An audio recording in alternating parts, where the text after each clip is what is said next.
in honor of my birthday, the day this episode comes out, and almost a full year into podcasting, or maybe it's already been a full year when this comes out, and a listener request, let's dive into how to start a podcast. Okay, so I've been reflecting a lot on how podcasting has become such a core part of my marketing, especially as I've stepped back from being so active on social media. I used to use Instagram as my biggest nurture platform. So I was on stories all the time. I was posting 3 to 5 times a week. And when I pretty much ghosted Instagram a few months back, this show has been one of the best ways to stay connected with my people, to nurture them, and to build trust in a way that feels good to me. And when you're thinking about like the parasocial relationship and like how, I'm just in this room by myself right now with my cat recording this episode, I will say like I get a surprising amount of engagement from this podcast of people like replying to my emails and either being like, hey, this line you said was hilarious, or this really stuck out to me, or hey, this is exactly what I'm working on in my business, which I love hearing that feedback because it tells me like I'm on the right page of supporting all of you. I did have a request for an episode on how I started my podcast. What did I actually need from somebody who's thinking about starting a podcast? So in honor of the question and the time of year, let's get into it. I will say the first thing, about podcasting is it's weird. It's weird at first. Like you are talking out loud in a room by yourself. Like I am sitting here, my cat's taking a nap behind me. And now that my husband got laid off, like he's home all the time and it feels extra weird to be talking into a mic when somebody else is home, but it gets easier. I remember when I first started being like, hey, I'm just going to type out a blog post and read the blog post out loud because that'll be easier than just talking. At this point, I feel a little bit more comfortable with podcasting. So I take some notes. I plug into ChatGPT after I brainstorm everything. And I'm like, hey, can you organize this into a cohesive episode? Because right now it's just a dump of thoughts, which is what a brain dump is. Yes. So I did a lot of like different things in the past year of podcasting. And I will kind of talk to you about some of the lessons that I learned and some of my takeaways as we gone through it. But I think that's what's nice about podcasting is like, because you're not like constantly podcasting, right? Like I'm releasing these episodes weekly. I batch them usually within a few days, once a month. It really gives me some time to like reflect and think about what I want to say and what is the message that I want to get across and make my marketing a little bit more cohesive, right? Because I can be like, hey, this is the theme that I'm talking about and I'm going to talk about it on my podcast and I'm going to talk about it in my emails and it's all going to relate to my offer later. So let's dive into like the boring stuff. What do you actually need to start a podcast? And of course, you can Google this. You can hire somebody. My podcast editor is great. I will plug her right here. Her info is always in the show notes. So if you need somebody to help you launch a podcast, she's awesome. But what you need is a mic. And I'm not saying you need a professional mic. You can use your phone. You can use your computer. I used my computer for a long time, especially when I was guest podcasting before I had my own podcast. I would use my computer.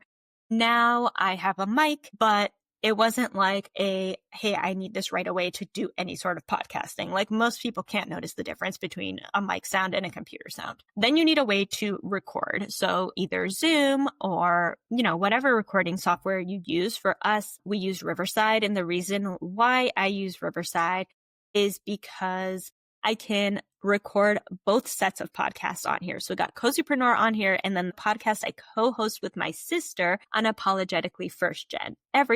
All the recordings live inside Riverside. So it's easy for us because everything is in one place, though you might not need something so elaborate. They do have a lot of features. And then you also need to edit your podcast.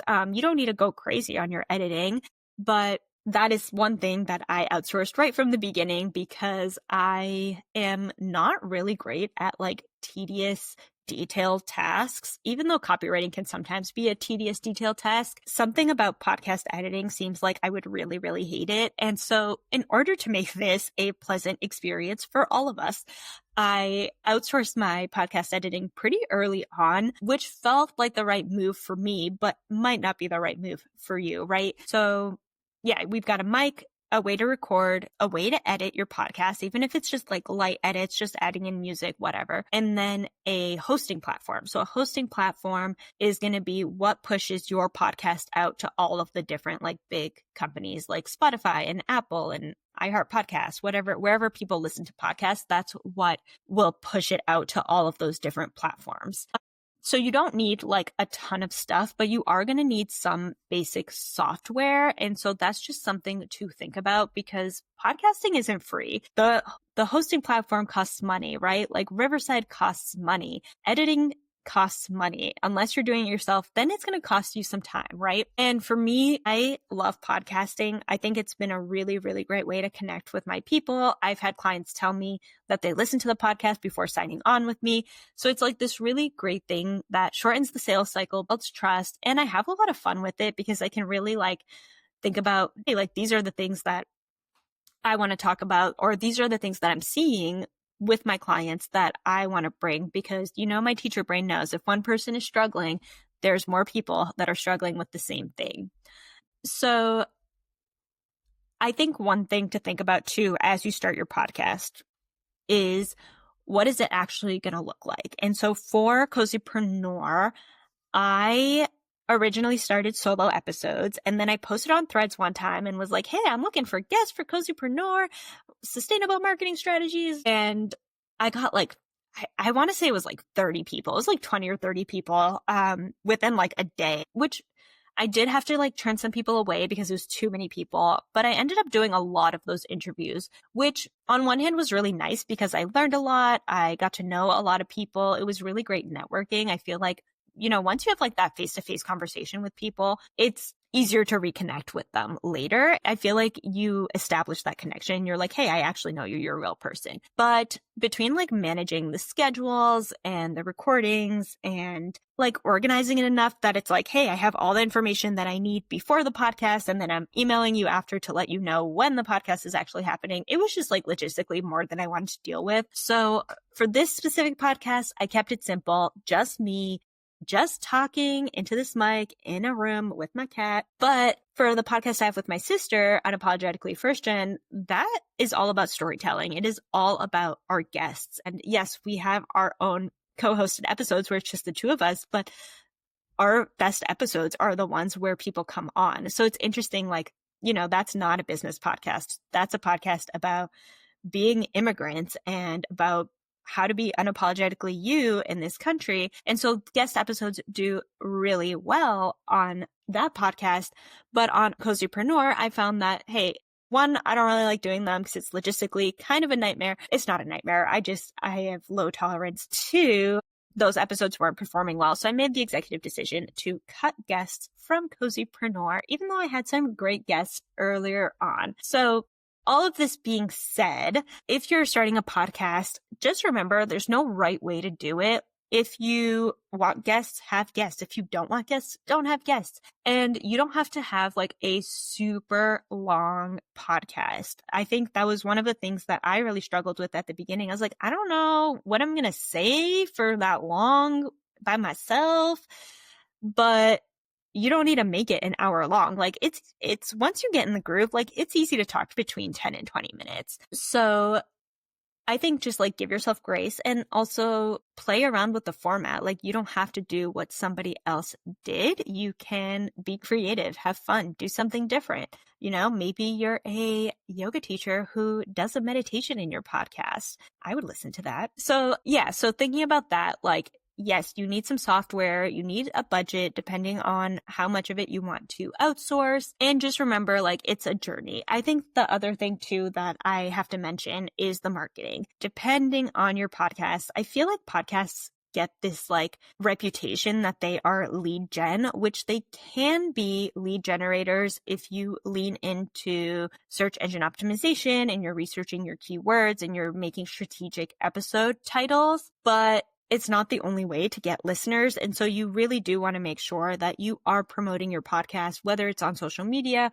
For me, I really just promote it to my email list, which I love because people will reply and be like, hey, I love this episode. So I think when you're thinking about like, hey, do I have the time commitment for a podcast? Really thinking about not just the recording and the editing, but also, hey, what's going to be my system for marketing and how am I going to get these podcast episodes out there to people? So if you are thinking about starting your podcast, it doesn't need to be super focused on one thing. You can zoom out. You don't have to like create this massive launch around it. Like you can soft launch it and then create a bigger launch later once you know more of like what you want to do and what's resonating with your listeners. And just have fun and practice, because it is something that you have to practice, like being more comfortable in front of a mic, and have fun and listen to your people. What do they want to hear and what's helpful for them? And start recording episodes on those topics. So with all of that being said, to the listener who asked for this podcast episode, thank you. I love this question.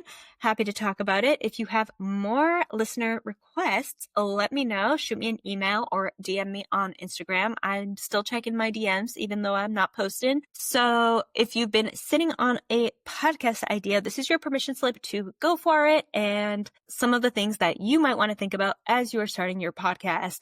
And tune in next week, because I'm going to start a series on AI and how to use AI so that your copy isn't a dumpster fire that sounds like everybody else's copy. Thank you so much for listening, and until next time. That's a wrap on today's episode. If you enjoyed this episode, make sure to rate and leave a review on your preferred listening platform. If you haven't, make sure you subscribe for weekly episodes about how to make money and work with the dreamiest of clients without having to get dressed in the morning. Make sure to check out the show notes down below, and I'll see you in the next episode.